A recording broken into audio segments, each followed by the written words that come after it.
એટલો નાસ્તો લઈ આવીશું અને મારા દાદાનો હેપી બર્થડે છે અને અને હું કેક બનાવવાની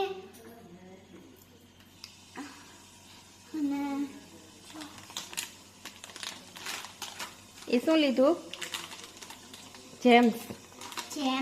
હા, પછી કેક બનાવવા માટે શું શું વાપરશો તમે? ઈનો. ફ્રૂટ સોલ્ટ આવે ને ઈ. બીજું શું છે? ઓરિયોના બિસ્કિટ અને હેપીના બિસ્કિટ છે ને, જે ચોકલેટવાળા ફ્લેવરમાં આવે છે ઈ. અને પછી છે ડેરી મિલ્ક ચોકલેટ છે ને. એનાથી વાણી શું બનાવશે દાદા માટે? કેક. યમી યમી. હે ને? તને આવડે છે બનાવતા? હા. તો ચાલો બનાવીએ. હા. ચાલો તો વ્લોગમાં બન્યા રહેજો. એન્ડ સુધી બનાવજો.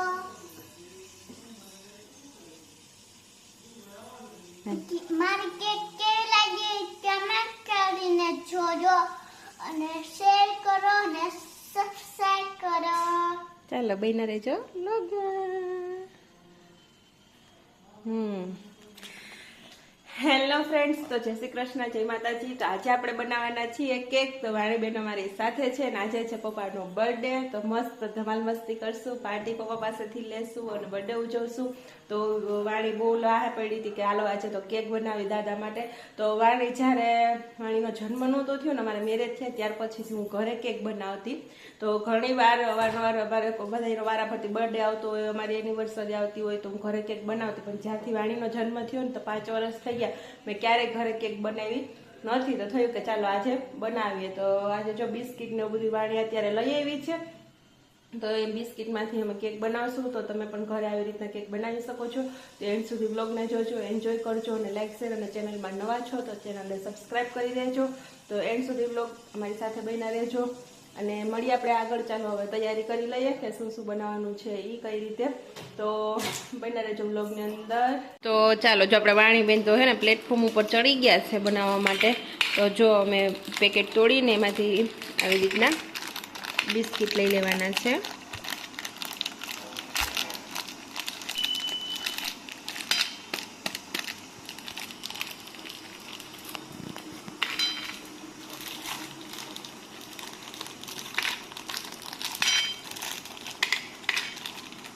તો જો આ લઈ લીધા છે બધા બિસ્કિટ. આવી રીતના આપણે બધા જ પેકેટને ઠલવી લઈએ. જો તમારી પાસે મોટું પેકેટ હોય તો તમે 2 પણ વાપરી શકો છો અને નાના હોય તો 4.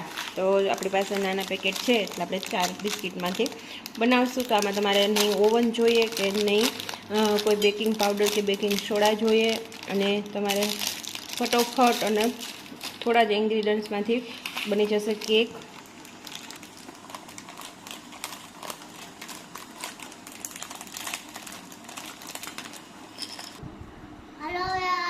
કઢાઈ ગયા છે. હવે હું આમ કુકડા તરું ને બધા આમાં નાખવાના છે.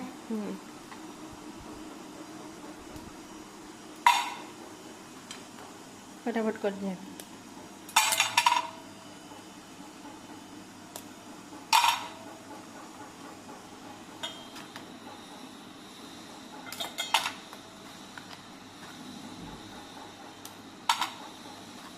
તો જો હવે અહીંયા વાણી બધા ટુકડા કરે છે. તો ફટાફટ બધા ટુકડા આપણે કરી લઈએ.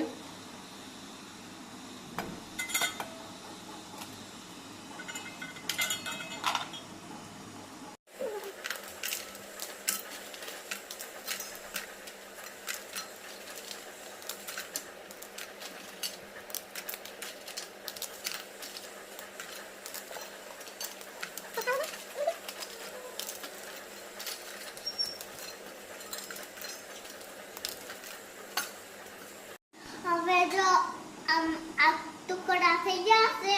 હવે હું મિક્સરમાં પાવડર નાખી દઉં છું.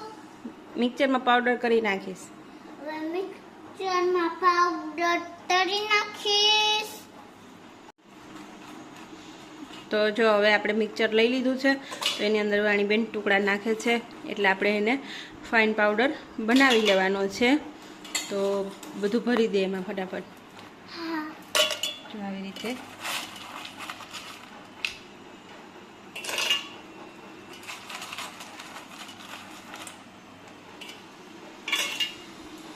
તો પીસવાનું તો મારે જ છે, બસ વાણીબેન મને મદદ કરે છે બિસ્કિટ કાપવામાં ને એમાં, બરોબર ને?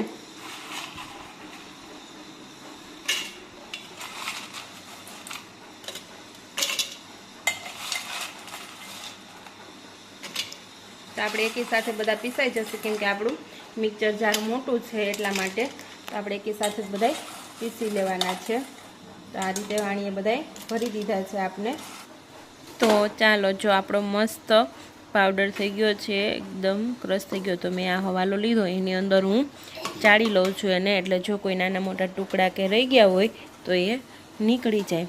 તો ખૂબ સરસ ફાઇન પાવડર આપણો એકી સાથે બની ગયો છે. તો એને હવે આપણે સરસ ચાળી અને પાવડર તૈયાર કરી લઈએ.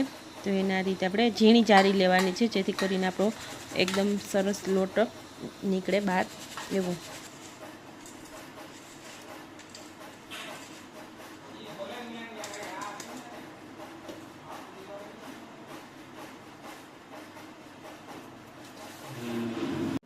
જો આપણો પાવડર થઈ જશે.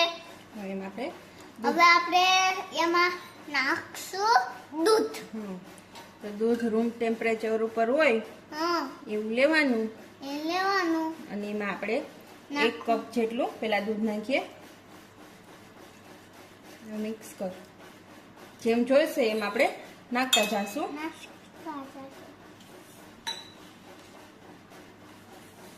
તો આ રીતે મિક્સ કરી દેવાનું છે. પહેલા તો મૂકી દે. સરસ ઠીક એવું બેટર થાય.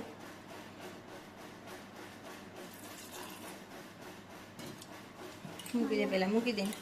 અને એક જ ડિરેક્શનમાં આપણે હલાવવાનું છે, જેથી એની અંદર લમ્સ કે ગાંઠા ના રહે.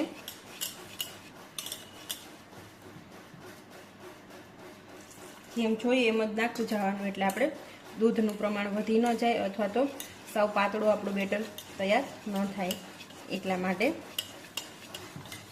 તો એની અંદર આપણે થોડું ઓઇલ નાખશું, જેથી કરીને આપણે એકદમ સરસ જાળીદાર અને સોફ્ટ નહીં, એકદમ સ્પંજી અને મસ્ત કેક બને. એટલા માટે આપણે એમાં થોડુંક ઓઇલ પણ એડ કરેલું છે.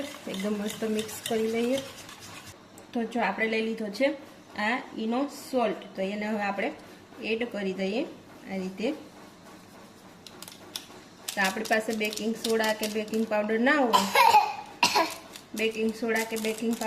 તો તમે આ રીતે ઈનો એડ કરી શકો છો. અને એની ઉપર આપણે થોડુંક એડ કરી દઈએ દૂધ. એકદમ મસ્ત આપણે ફૂલી જશે. હવે એને એકદમ મિક્સ કરી દઈએ આપણે આ રીતે.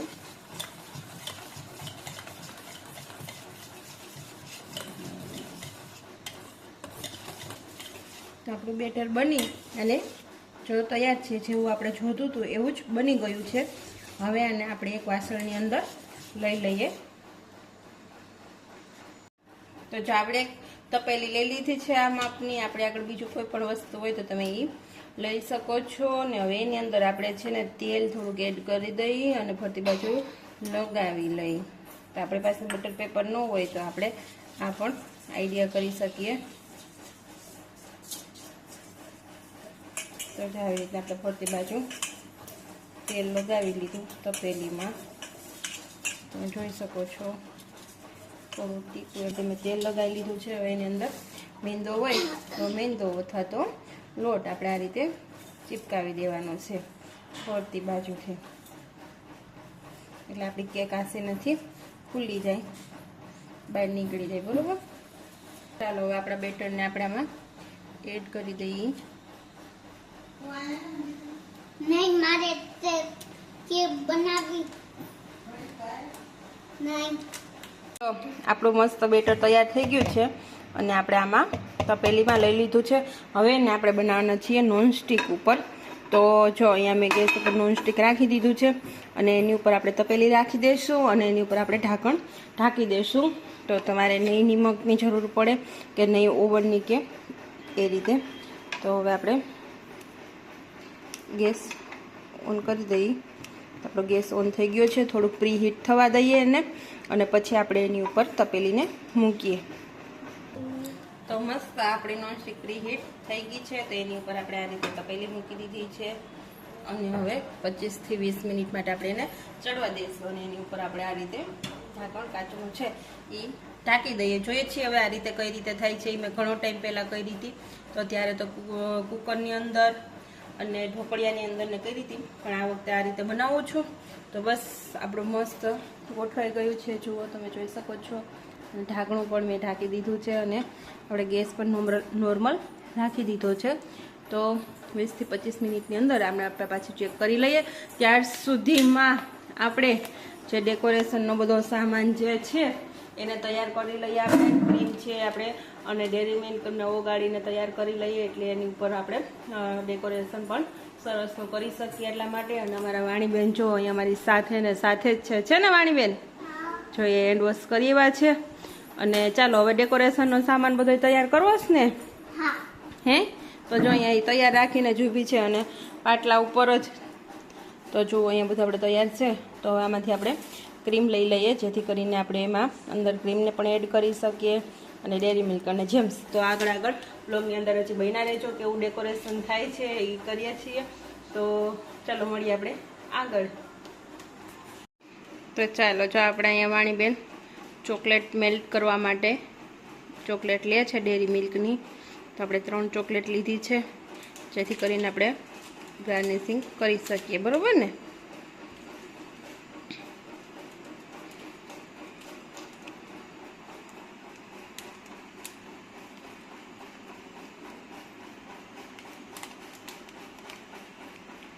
તો આપણે આને હવે મેલ્ટ કરી લઈએ, ત્યાં સુધીમાં આપણી કેક રેડી થઈ જાય. તો ચાલો, હવે જો આપણે આ ઓરિયોનું બિસ્કિટ લઈ લીધું છે અને એની અંદરથી આપણે આવી રીતના ક્રીમ લઈ લઈએ, જે આપણે ડેકોરેશન કરવામાં કામ લાગશે. બરાબર? તો આ રીતે આપણે બધામાંથી કાઢી લેવાનું છે ક્રીમ.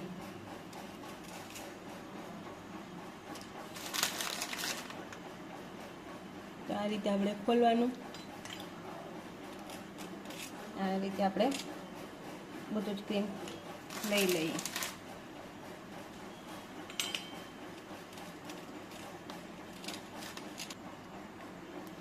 તો ગાઈસ, તમે જોઈ શકો છો, મેં ઇન્સ્ટન્ટ મને ફ્લાવર બનાવવાનો આઈડિયા આવ્યો અને મેં જો એમાંથી હે ને મસ્ત આવું ફ્લાવર બનાવી નાખ્યું છે. તમે જોઈ શકો છો અહીંયા બધા જે મેં ગોળ ગોળ ક્રીમ કાઢ્યા હતા, તો મને થયું કે ચલો એમાંથી મારાથી ફ્લાવર બનશે કે નહીં. તો મેં ટ્રાય કરી. તો જો મસ્ત ફ્લાવર એનાથી બની ગયું છે. તો તમે ડેકોરેશનની અંદર આ રીતનું ગોઠવી અને ફ્લાવર જો ગોઠવું તો મેં અચાનક એટલે તમને વિડીયો નથી બતાવી શકી, પણ તમે આ રીતે ગોળ ગોળ જે નીકળે આખો ભાગ આવી રીતના એને પેટલ કરી અને લગાવી શકો. તો જો મસ્ત ફ્લાવર આપણું બનીને રેડી થઈ જશે. તો આને હવે હું ફ્રીઝરની અંદર મૂકી દઈશ, એટલે ઢીલું ના પડે અને કડક જ રહે. પછી જ્યારે ડેકોરેશન કરીશ ત્યારે આને એની અંદર લગાવી દઈશ, તો તમને બતાવીશ કે એટલું ડેકોરેશનમાં કેટલું મસ્ત લાગે છે એ. તો જો મેં અહીંયા છે ને આ નાની હલવાઈની અંદર ગરમ પાણી કરી લીધું અને કાચના બાઉલની અંદર આપણે ચોકલેટ મેલ્ટ થવા મૂકી. તો જો એકદમ મસ્ત આપણી ચોકલેટ પણ મેલ્ટ થઈ ગઈ છે. તો હવે આપણે કેક બનશે ત્યાં સુધી આપણે ગરમ પાણીની અંદર રાખશું ને, એટલે આપણી ચોકલેટ પાછી જામશે નહીં અને એકદમ સરસ મેલ્ટ થઈ ગઈ છે. જોઈ શકો છો તમે, આપણે ડેરી મિલ્કની લીધી હતી ચોકલેટ. તો ચાલો ફ્રેન્ડ્સ, આપણી કેક બની ગઈ છે. તો આપણે ગેસ બંધ કરી દીધો છે અને આપણે આ રીતે એને ચેક કરી લઈએ કે આપણી કેક ચડી ગઈ છે કે નહીં. તો જો ઉપરથી લઈ લીધું છે અને મેં આ લીધો છે સળિયો. તો આ રીતના સળિયો હોય એને આપણે આ રીતે આની અંદર આવી રીતના ઝાડ દેવાનું, પછી જોવાનું બહાર કાઢીએ એટલે કે આમાં ચોઈટું છે કે નહીં. તો જો આપણો સળિયો એકદમ કોરો આવ્યો છે. સ્ટીક હોય તો સ્ટીકથી અથવા તો સળિયા કે ચપ્પુની ગમે એની મદદથી જોઈ લેવાનું. આપણો સળિયો એકદમ કોરો આવ્યો છે બહાર, એટલે આપણી કેક બનીને રેડી થઈ ગઈ છે. તો આપણે એને થોડીક વાર રૂમ ટેમ્પરેચર ઉપર આવવા દઈએ અને એને આપણે ઉતારી લઈએ છીએ નીચે. તો જો આપણે કેક નીચે ઉતારી લીધી છે અને જો મસ્ત એવી ચડી ગઈ છે. જોઈએ છીએ હવે ટેસ્ટમાં કેવી બની છે એ. તો હવે આને થોડીક વાર રૂમ ટેમ્પરેચર ઉપર આવશે પછી આપણે આને બહાર કાઢશું. ફાઇનલી આપણી કેક મસ્ત ડેકોરેશન થઈ ગઈ છે અને મેં ફ્લાવર બનાવ્યું હતું એ પણ મસ્ત બની ગયું છે અને એકદમ મસ્ત લાગે છે. તો આ રીતે તમે કેક બનાવી શકો છો. મારે થોડો પ્રોબ્લેમ આવી ગયો હતો એટલે મેં તમને કેક ડેકોરેશન નથી બતાવી પણ કેક બહુ મસ્ત બની છે. થોડીક ઉતાવળથી મેં કાઢી એટલે મારે નીચેનો ભાગ ચીપકી ગયો હતો એટલે પણ જેવી થઈ એવી ટેસ્ટમાં બહુ મસ્ત બની છે. અને ચાલો હવે બર્થડે સેલિબ્રેટ કરી લઈએ. Happy birthday to you, happy birthday to you, happy birthday dear, happy birthday to you.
તો ફ્રેન્ડ્સ આપણી કેક બહુ મસ્ત બની હતી. તો તમને કેવી લાગી જરૂરથી કહેજો અને બધાને બહુ ભાવી હતી પણ. અને અમારે કેકની અંદર કંઈક લોચો એવો થઈ ગયો હતો કે હું થોડીક ઉતાવળ કરવા ગઈ હતી તો નીચેનો ભાગ હતો જે એ રહી ગયો, ઉખડો નહીં, કેમ કે મેં તપેલી પહેલાં રાખી દીધી હતી. તમે મારો પૂરો વિડીયો જોજો ન જોયો હોય તો, કેમ કે તપેલી મેં પહેલાં અડાડીને રાખી દીધી હતી નોનસ્ટિક પેનની અંદર અને પછી મેં સ્ટેન્ડ મૂક્યું હતું. તો પહેલાં હે ને સ્ટેન્ડ મૂકવાનું અને પછી તપેલી મૂકવાની. મેં કીધું ને મેં ઝાઝા ટાઈમ પછી કેટલા 5 વર્ષ થઈ ગયા પછી આજે કેક બનાવવાની શરૂ કરી. તો એમાં હું સ્ટેન્ડ રાખવાનું ભૂલી ગઈ હતી, એના હિસાબે નીચે થોડીક બેસી ગઈ હતી. તો ઉપરનો સરસનો ભાગ જે હતો પંચ સરસ મસ્ત થયું હતું તો એ ભાગ નીકળીને આવતો રહ્યો અને જે નીચેનો ભાગ હતો એ મને એમાં રહી ગયો. એટલા માટે પછી બતાવવાનો ટાઈમ નહોતો કેમ કે અમારે જવાનું હતું હોટલમાં જમવા માટે. તો મેં ફટાફટ વળી કાઢી લીધી. જો જમીને આવીને કાઢી હોત ને તો બહુ વાંધો ન આવત, સરસ રીતે નીકળી જાત. પણ થોડીક ઉતાવળથી કાઢી લીધી ને એમાં થોડોક ભાગ એમાં ચોટી ગયેલો રહી ગયો, થોડોક મારા હાથમાં આવી ગયો, એ રીતના થોડુંક છૂટું પડી ગયું. એકદમ મસ્ત પોચી બની હતી પણ પછી કંઈ મેં તમને બતાવ્યું નહોતું. વાણી તને કેક ભાવી હતી? કેવી બની હતી? મસ્ત બની હતી. તો બધાને બહુ જ કેક ભાવી કે બહારની કેક આપણે ખાવી અને એમાં શું એડ કરેલું હોય ને એકદમ એ તો હે ને ગળી પણ હોય છે બહુ જ. તો સ્વીટ એકદમ લાગે છે. અને અમારા ઘરની અંદર તો 2-3 પેશન્ટ તો ડાયાબિટીસના છે, પપ્પા છે, બા છે અને દાદા છે, એ 3. તો અમે એ અવોઇડ કરીએ છીએ ખાવાની, મગાવતા નથી. પણ આવી રીતના જો તમારે બનાવી હોય તો તમે ઘરની અંદર બનાવી અને ખાઈ શકો. તો બાળકો માટે પણ સારી અને બધા ખાઈ શકે. તો જેમ્સનું ડેકોરેશન કર્યું તો એમાં આપણે અલગ અલગ કરી શકીએ.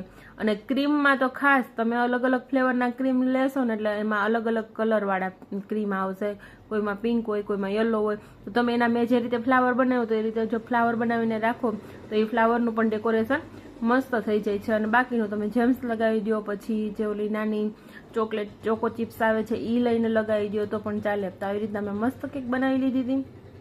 તો ચાલો હવે હે ને અમે વ્લોગને અહીંયા પૂરો કરીએ છીએ. આજનો વ્લોગ તમને કેવો લાગ્યો એ તમે જરૂરથી કહેજો. અને ફરી પાછી જ્યારે હું ટ્રાય કરીશ ને ત્યારે એકદમ મસ્ત કેક બનાવીને તમને બતાવીશ. અને કંઈક અલગ અંદાજમાં બતાવીશ. તો આજનો વ્લોગ કેવો લાગ્યો એ જરૂરથી કહેજો. મળીએ આપણે નેક્સ્ટ વ્લોગની અંદર. તો ત્યાં સુધી બધાને બાય બાય, ટેક કેર, અને લાઈક કરો, શેર કરો અને ચેનલને સબસ્ક્રાઇબ કરો અને આગળ વ્લોગ જોતા રહેજો ને આવો નવો બસ સપોર્ટ અમને આપતા રહેજો. મળીએ આપણે પછી આવતા વ્લોગની અંદર.